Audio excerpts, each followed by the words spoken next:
Un samedi matin en France, la famille Dupont vivait une routine familière.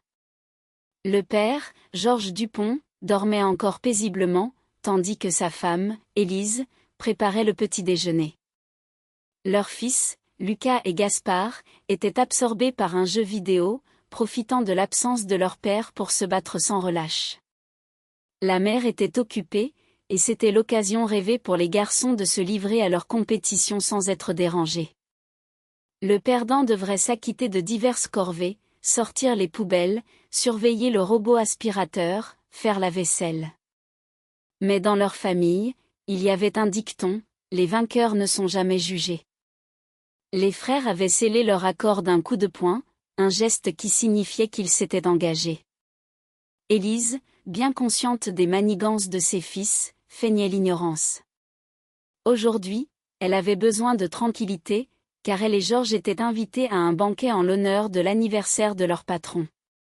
Élise avait même fait un voyage dans sa ville natale pour rencontrer sa vieille amie, qui l'avait aidée à concevoir une robe élégante pour l'occasion. Elle devait faire forte impression lors de cette soirée.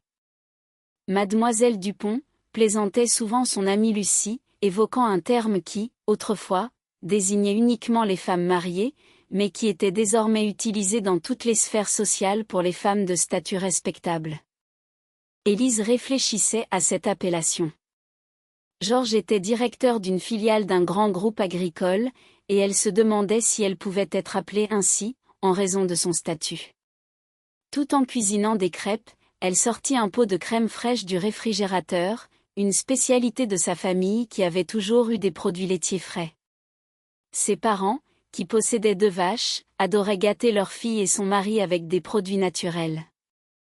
Lucas et Gaspard étaient de véritables petits costauds, et Georges plaisantait souvent en disant qu'ils ressemblaient à des chérubins, bien loin de l'image que l'on pourrait avoir d'enfants vivant en ville. Ils passent tant de temps à la campagne chez mes parents, à seulement 70 km d'ici. C'est là-bas qu'ils prennent du poids, avec l'air pur, les champs et les prairies, disait-il. Georges aimait taquiner Élise sur ses origines rurales, et elle ne pouvait s'empêcher de sourire. Ces crêpes, c'est un vrai délice, Élise, s'exclama-t-il, savourant chaque bouchée. Cela faisait un peu plus de 10 ans qu'ils étaient mariés, et leurs fils avaient respectivement 8 et 6 ans. Avant de rencontrer Élise, Georges, un homme séduisant, n'avait jamais manqué d'admiratrices. Élise, quant à elle, n'était pas une novice en matière de relations. Elle avait été mariée à un homme qui aimait exercer un contrôle abusif sur elle. Lorsqu'il lui avait donné une gifle, elle avait été surprise, mais elle ne s'était pas laissée faire. Elle se souvenait de la manière dont elle l'avait mis au sol, utilisant les techniques de self-défense que son père lui avait enseignées. « Tu penses que j'ai trop salé la soupe ? Je vais te donner une leçon, » avait-elle dit en le maintenant au sol. Ce mariage avait été une erreur, une impulsion de jeunesse. Elle avait rapidement compris que leur amour n'était qu'une illusion, un simple coup de foudre. À la fin de leur relation, elle avait menacé son ex-mari, « Si je découvre que tu fais du mal à quelqu'un d'autre, je te ferai connaître ma colère. » Il avait simplement craché à ses pieds avant de s'en aller, conscient qu'il avait eu une épouse bien plus forte qu'il ne l'avait imaginé. Élise n'avait jamais révélé à Georges la vraie raison de son divorce. Elle avait dit que leurs caractères ne s'accordaient pas, et c'était tout. Avec Georges, elle se sentait en sécurité. Il était attentionné et avait un bon sens de l'humour. « Je vais le prendre avec des crêpes et de la crème », plaisantait-elle parfois avec sa mère, se disant qu'elle finirait par le conquérir. Elle désirait une stabilité, une famille, et Georges semblait être l'homme idéal. Elle se remémorait les leçons de combat de son père, se disant qu'elles lui avaient été utiles. Après l'incident avec son ex-mari, elle avait eu 2 autres occasions de défendre les autres. Une fois, elle avait protégé une vieille dame des agresseurs dans la rue, et celle-ci, en larmes, lui avait dit que son geste lui apporterait un jour du bonheur. « Je vois des choses parfois, des visions. Tu es en robe de mariée, et un homme ne te quitte pas des yeux, » avait-elle dit. Élise avait souri, se remémorant ce moment lors de son mariage avec Georges. Il n'avait pas eu de cérémonie extravagante, mais était parti en voyage de noces à travers l'Europe, découvrant l'Italie ensoleillée, l'Espagne médiévale et la France romantique. Leur lune de miel avait été bien plus mémorable qu'une simple fête. Ils étaient revenus heureux et épanouis, prêts à construire leur vie ensemble. À 37 ans, ils avaient pris la décision de s'unir, soutenus par leur famille qui approuvait leur choix. Élise avait pris en charge les tâches ménagères pendant que Georges se consacrait à sa carrière. Un jour, alors qu'elle était enceinte de Lucas, elle avait dû se défendre contre un homme ivre dans un centre commercial. Elle se souvenait de la manière dont il avait essayé de lui voler la casquette de Georges, un souvenir de leur voyage à Milan. Elle avait réagi instinctivement, se défendant avec une force qu'elle ne savait pas avoir. Lorsqu'elle avait repris conscience, l'homme était au sol, effrayé. Élise n'avait jamais parlé de cet incident à Georges, ne voulant pas qu'il sache que ses leçons de self-défense avaient refait surface. Ses compétences dormaient en elle, prêtes à surgir dans des moments critiques. Élise avait donné naissance à Olivier, puis un an plus tard à Gaspard.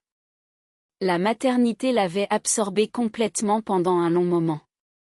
Les enfants tardifs sont souvent considérés comme spéciaux, ou peut-être est-ce simplement une illusion des parents qui ont déjà vécu. Quoi qu'il en soit, les garçons grandissaient en bonne santé et étaient vifs d'esprit.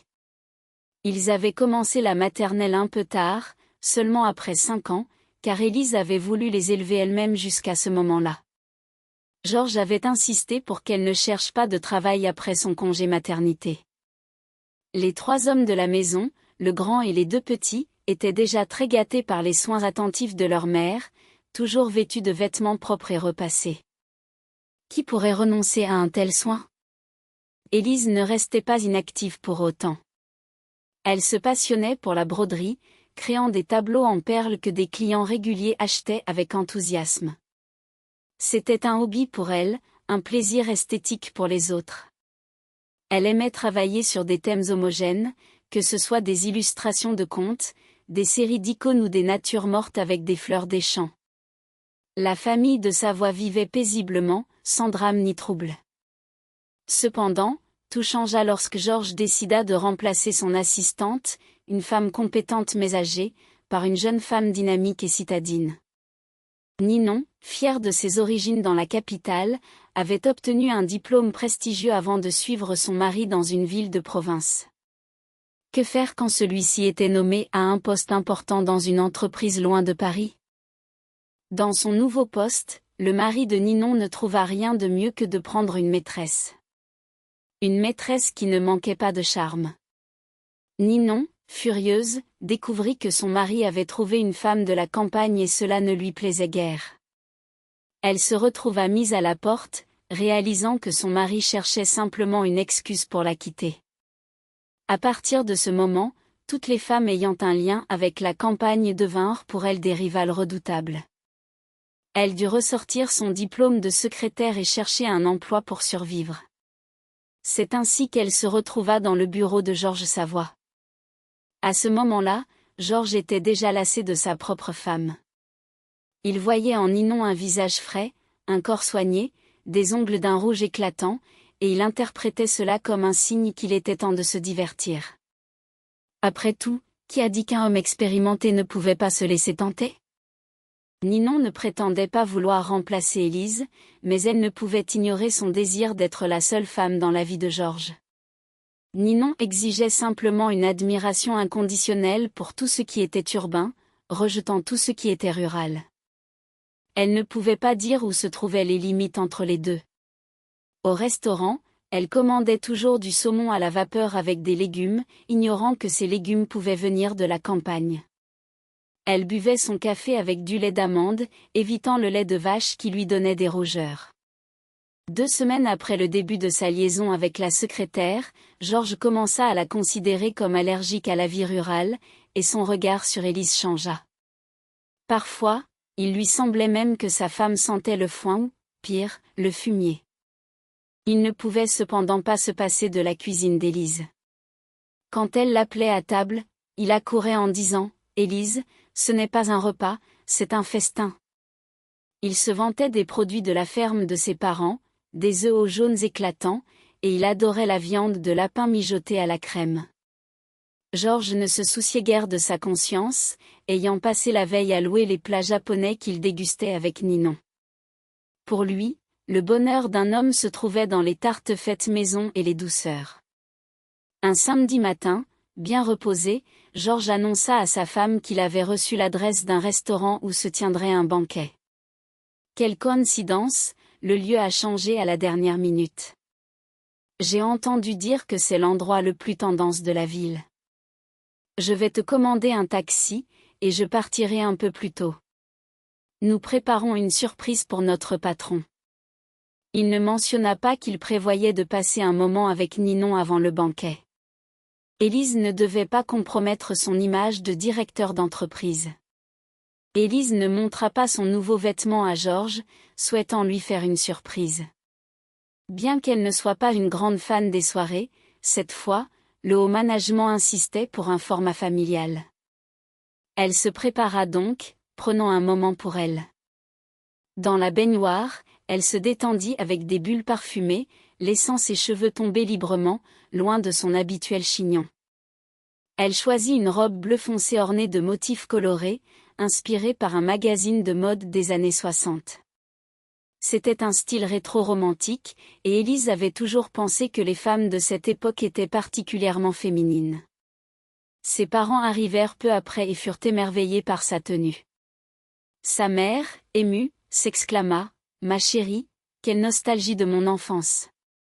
Tu seras la reine du bal. » Élise se souvint de la surprise de Georges en apprenant que sa mère, bien que vivant à la campagne, était diplômée en philosophie. Elle avait un vocabulaire que n'importe quelle citadine lui envierait. Élise remarqua que son mari avait récemment tendance à dénigrer tout ce qui venait de la campagne. Elle trouva cela absurde et se demanda quel était ce changement chez lui. Georges rentrait souvent tard, alors qu'elle et les garçons dormaient déjà. Pourtant, il restait un mari aimant. Peut-être que ce mépris pour la vie rurale était simplement une phase qu'il traversait avec l'âge ?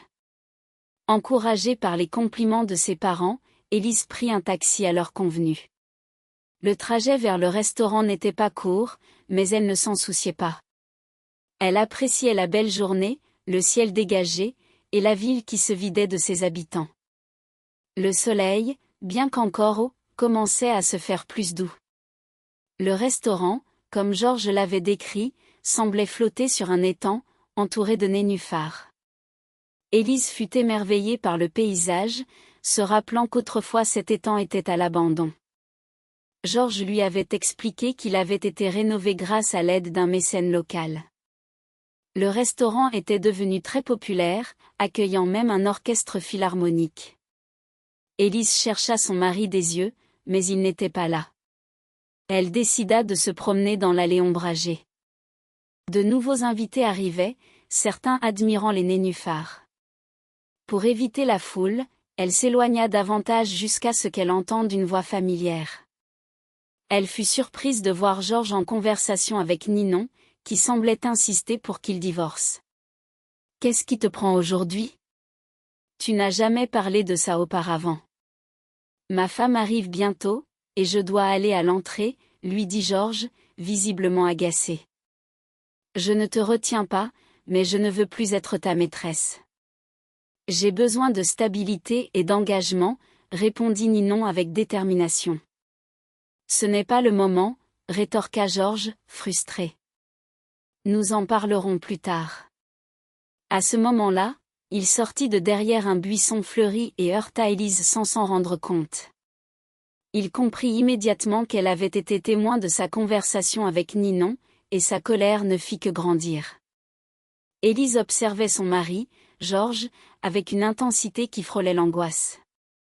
Elle ne comprenait pas pourquoi il avait choisi de s'en prendre à elle de cette manière. « Qu'est-ce que tu fais là à écouter les conversations des autres, ma chère ? On ne t'a jamais appris que c'était impoli. » Sa voix était tranchante, comme un rasoir. « Et ce que tu portes, c'est quoi ce désastre ? Je n'ai jamais vu un tel accoutrement, » même dans les coins les plus reculés de la campagne. Tu as décidé de te déguiser en épouvantail pour l'anniversaire de mon patron? Élise, déstabilisée, cligna des yeux, tentant de digérer ces mots. Elle n'était pas du genre à réagir impulsivement. Elle préférait d'abord évaluer la situation, s'assurer qu'elle ne se trompait pas. Elle le suivit donc silencieusement, avalant son indignation face à ses remarques sur sa tenue. « Écoute, Élise, tu n'as pas entendu ce que j'ai dit sur ton apparence? Ton vêtement est ridicule, reste ici sur ce banc, attends-moi. Je vais saluer mon patron sans toi. » Georges parlait sans s'arrêter, comme s'il avait peur qu'elle puisse interrompre son monologue. Il était agacé, pensant à quel point il aurait aimé éviter cette situation. Il se remémorait ses pensées, il n'avait aucune intention de se séparer d'Élise. Elle était une excellente épouse, une mère formidable. Mais il ne pouvait s'empêcher de penser à Ninon, à cette autre femme qui semblait lui apporter une excitation qu'il ne trouvait plus chez sa femme. Il se retourna presque en courant vers l'entrée du restaurant, soulagé de voir Élise assise sur le banc, près de l'eau. Peut-être qu'elle n'avait pas entendu sa conversation avec Ninon. Il se promit de l'emmener à l'intérieur plus tard, une fois que les invités auraient un peu bu. Personne ne prêterait attention à sa tenue, il trouverait une excuse, peut-être en disant que c'était une pièce d'un créateur à la mode. La nuit commençait à tomber, et Élise restait là, non pas parce qu'elle était soumise ou faible, mais parce qu'elle réfléchissait à son avenir. Elle se disait qu'elle devait faire un vœu, quelque chose de beau et d'inattendu. Si cela arrivait dans l'heure, peut-être que sa vie ne s'était pas arrêtée avec la découverte de l'infidélité de Georges. Soudain, un rossignol se mit à chanter dans les buissons, la faisant sursauter. C'était un signe, pensait-elle. Elle surmonterait cela et serait heureuse à nouveau. Peu importait son âge, elle se rappelait les mots d'une héroïne de film, à 40 ans, la vie ne faisait que commencer. Elle était déterminée à ne jamais pardonner une trahison. Si Georges avait été honnête avec elle, s'il avait dit qu'il avait rencontré quelqu'un d'autre, qu'il voulait divorcer, elle ne l'aurait pas empêché. Elle aurait élevé leurs enfants seuls, sans demander son aide. Mais maintenant, la colère bouillonnait en elle. Elle avait envie de briser quelque chose pour libérer cette énergie négative. Mais ici, ce n'était pas le bon endroit. Elle préférait rester là, écouter le chant du rossignol et admirer les nénuphars, qui brillaient sous la lumière des lampadaires. Deux hommes apparurent, l'un grand et maigre, l'autre trapu avec des épaules larges. Élise s'était déplacée sur ce banc isolé pour se fondre dans les buissons, et cela lui était maintenant d'une grande aide. Elle devint témoin d'une conversation qu'elle n'était pas censée entendre. Le grand homme parlait à son compagnon. « Ne me déçois pas cette fois. J'ai déjà nettoyé tes erreurs une fois. Aujourd'hui, c'est un jour important pour notre ami. Son enlèvement fera sensation. Tu le neutralises, tu lui mets un bâillon, tu le lies et tu le mets dans le coffre. Mais souviens-toi, même si tu es fort, Denis ne sera pas facile à gérer. Il est sportif. La seule façon de le maîtriser, c'est par surprise. » L'homme trapu sortit son téléphone et parla d'une voix mielleuse. « Denis, c'est Romanov. Un homme vous demande, c'est urgent. » L'autre homme sembla paniquer. « Il va comprendre que vous êtes impliqué dans son enlèvement. Vous vous trahissez. Ne t'inquiète pas, tout est planifié.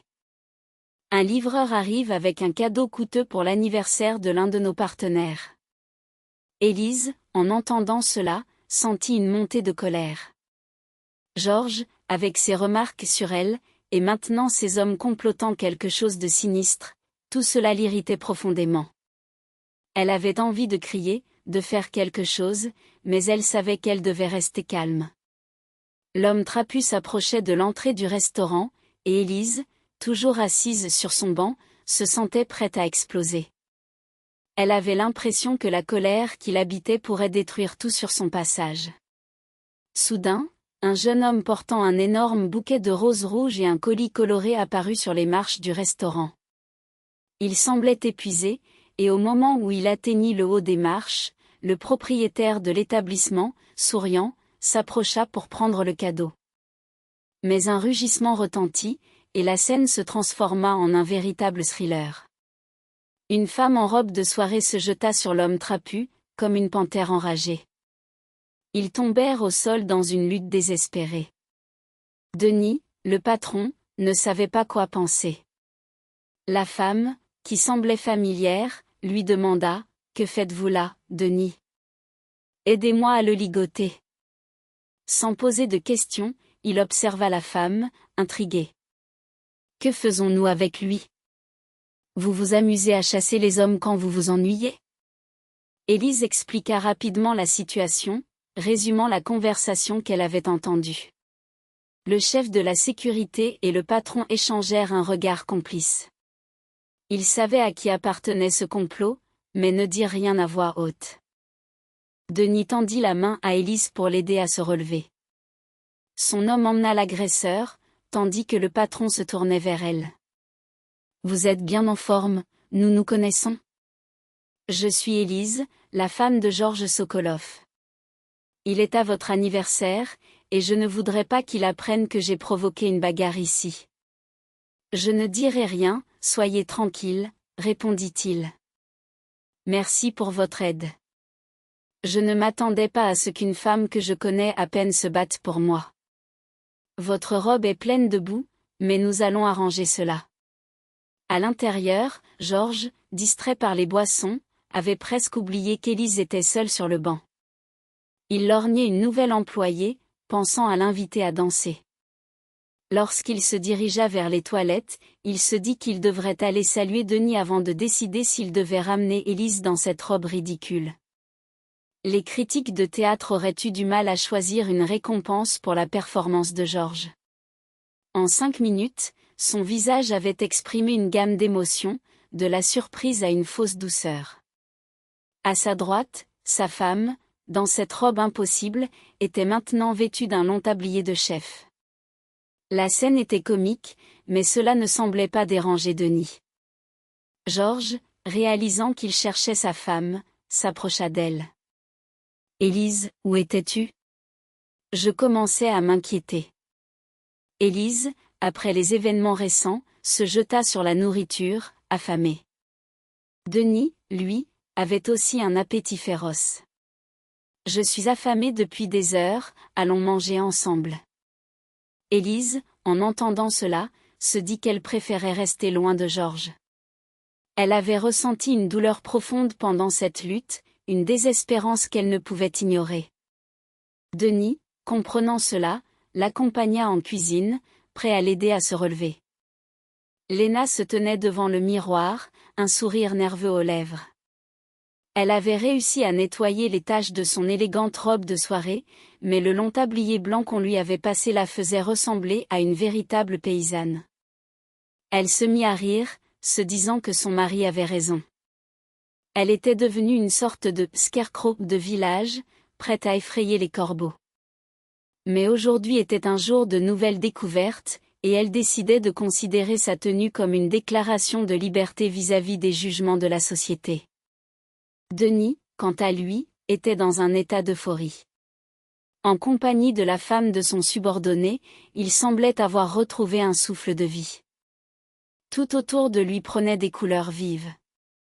Georgie, qui se tenait près de la table des invités, s'éclipsa sans avoir été invitée à s'asseoir, ses questions sur la disparition de sa femme restaient sans réponse. Léna, elle, regardait à la fois Georgie et à travers lui, perdue dans ses pensées.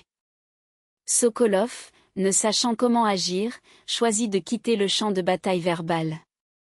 Le reste de la soirée se déroula pour le célébrant et sa compagne inattendue, tout aussi charmant que leur repas partagé. Dans l'entreprise de Mironov, il n'était pas d'usage de poser des questions à son patron. Il semblait passer son anniversaire en compagnie de la femme de Sokolov, ce qui devait avoir des raisons valables. Les commérages étaient mal vus, et le temps finirait par éclaircir la situation. Léna, elle, ne se pressait pas. Elle avait déjà appelé ses parents pour qu'ils gardent les enfants jusqu'au matin, puis les emmène avec eux pour un certain temps. Ses parents étaient aussi ses amis, et il ne cherchait pas à savoir pourquoi elle restait. Des pensées audacieuses traversaient l'esprit de Lena. Elle ne voulait pas quitter Denis, avec qui elle se sentait si à l'aise. Mais elle ne pouvait pas lui avouer des choses folles comme « Emmenez-moi chez vous, je n'ai nulle part où aller ce soir ». Il se murmure parfois que les gens peuvent ressentir les pensées des autres. À cette heure tardive, Denis se posait une question cruciale, Lena accepterait-elle de quitter cette fête avec lui? C'était un désir audacieux, surtout avec son mari, Georgie, quelque part dans la salle. Mais pourquoi, après la bagarre, ne voulait-elle pas être à ses côtés? Pour une telle audace, elle devait avoir de bonnes raisons. Sa réputation était en jeu. Finalement, après le départ des derniers invités, Denis demanda à Lena où il pouvait la raccompagner.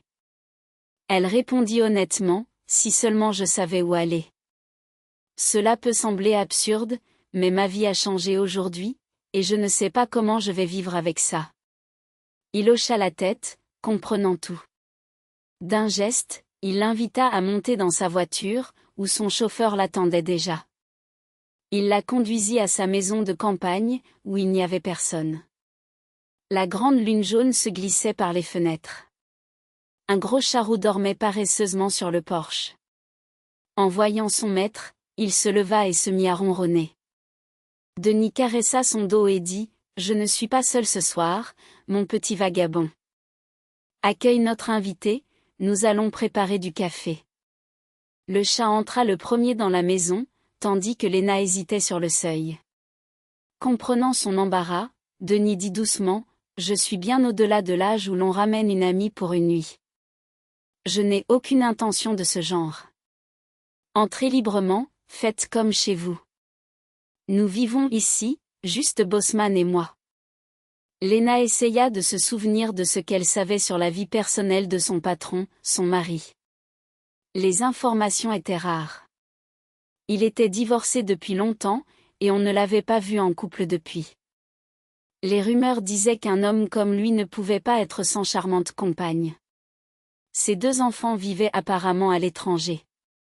Sa fille, disait-on, était mariée à un scientifique et se consacrait à la recherche, tandis que son fils jouait dans une équipe sportive à l'étranger. Voilà pour les informations officielles. Lena n'avait pas l'habitude de lire la presse à scandale, mais elle avait vu Denis sur les couvertures de magazines d'affaires. Georgie lui avait montré des photos et des articles, mais elle ne s'était jamais donné la peine de les lire. Ses pensées furent interrompues par la voix de Denis. « Je n'ai pas vraiment d'appétit ce soir. Mon grand-père dirait que je ne peux pas fermer ma main. » Il avait 2 paniers pleins de provisions du restaurant. « Pourriez-vous m'aider à les trier? J'ai laissé le personnel chez eux. Ils ne reviendront que demain matin. Je préférerais que la nourriture ne se gâte pas. Et j'ai encore faim. Pourrions-nous préparer quelque chose à grignoter avec le café? » Si elle était honnête, Lena ressentait aussi une soudaine envie de manger. Elle sourit, se moquant d'elle-même. Quelle mère affamée je fais. J'ai passé tout le banquet à manger, et maintenant je regarde encore les plateaux de fromage et de poisson fumé.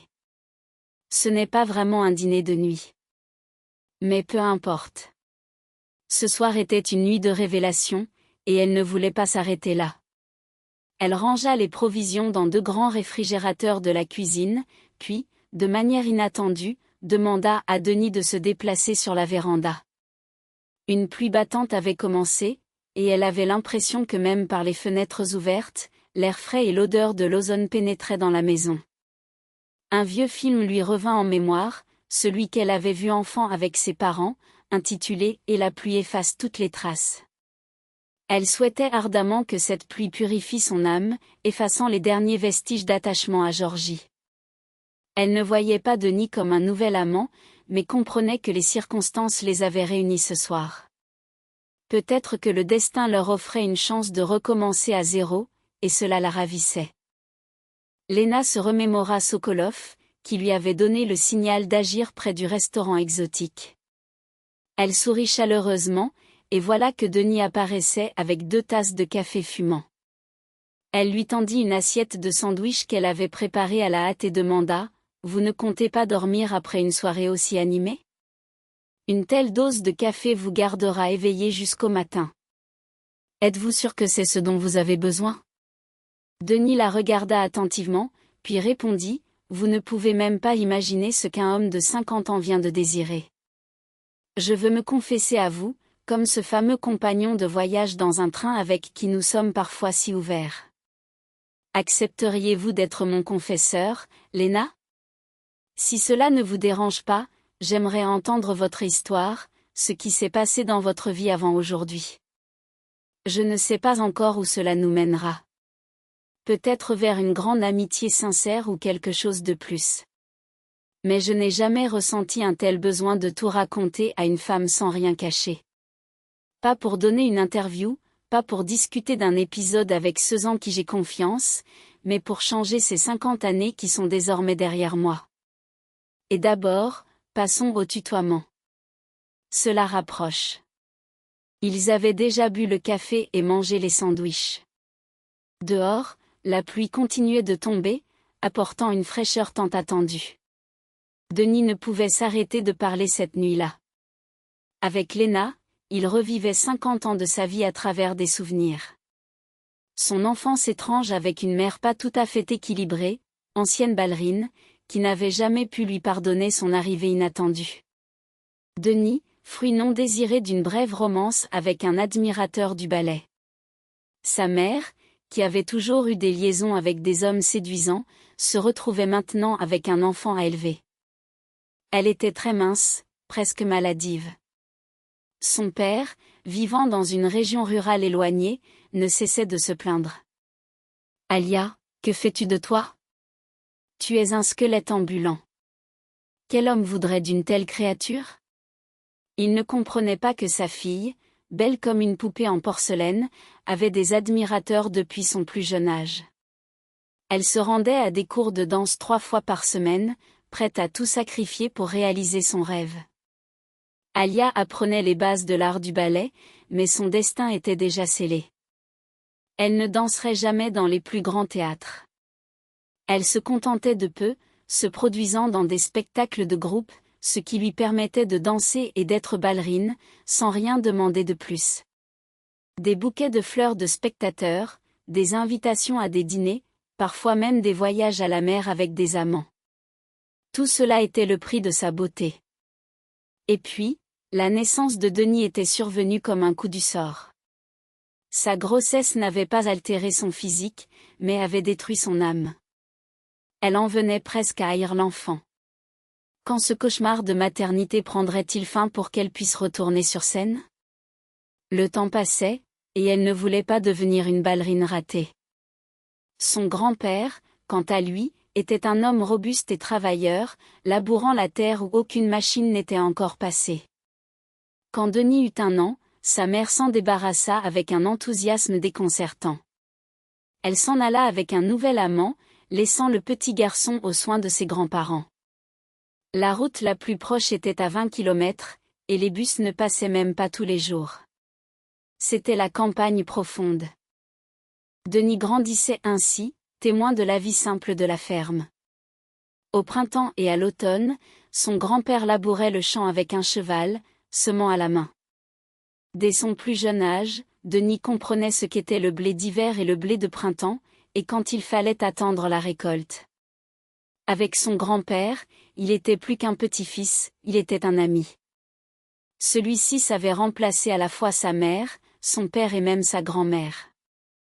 La mère d'Alia ne revenait que rarement, et seulement pour annoncer qu'elle épousait un producteur de théâtre qui prétendait l'emmener en Amérique. Le grand-père de Denis s'assombrissait, tandis que sa grand-mère s'inquiétait. Denis, encore jeune, ne comprenait pas vraiment la tristesse de ses proches. Il voyait seulement leurs visages se renfrogner. Le soir, les anciens se disputaient doucement. « C'est de ta faute. Tu voulais que notre fille ne vive pas à la campagne, mais qu'elle découvre les joies de la grande ville. Elle a suivi son rêve. Et maintenant ? » Denis grandit sans mère, et elle ne s'en soucie même pas. Ne râle pas, vieux. Nous allons élever le petit. Ou bien nous n'avons plus la force, se lamentait son grand-père. Regarde la récolte de blé que nous avons sur nos terres fertiles. La guerre est finie depuis longtemps, mais tu continues comme avant. Et nous ne sommes pas affamés. Nous nourrirons notre petit-fils. Denis, assis sur le seuil de la porte, observait le ciel qui se teintait de couleurs chaudes au crépuscule. Les rires des enfants jouant au loin lui parvenaient, mais il ne pouvait s'empêcher de ressentir un vide, un manque. La voix de sa mère résonnait encore dans son esprit, mais il savait qu'elle ne reviendrait pas. Son regard se porta sur son grand-père, qui, malgré les rides et la fatigue, continuait à travailler la terre avec acharnement. Nous allons élever le petit, avait-il dit avec une détermination qui inspirait Denis. Il se leva et s'approcha de lui, prêt à l'aider. Ensemble, ils pourraient surmonter cette solitude. La terre, avec ses promesses de récolte, devenait leur refuge, un lien indéfectible entre eux. Denis comprit alors que, même sans sa mère, il avait une famille, un héritage à chérir et à poursuivre. Le soleil se couchait lentement, mais une nouvelle lueur d'espoir brillait dans son cœur. Abonnez-vous à la chaîne de Nombre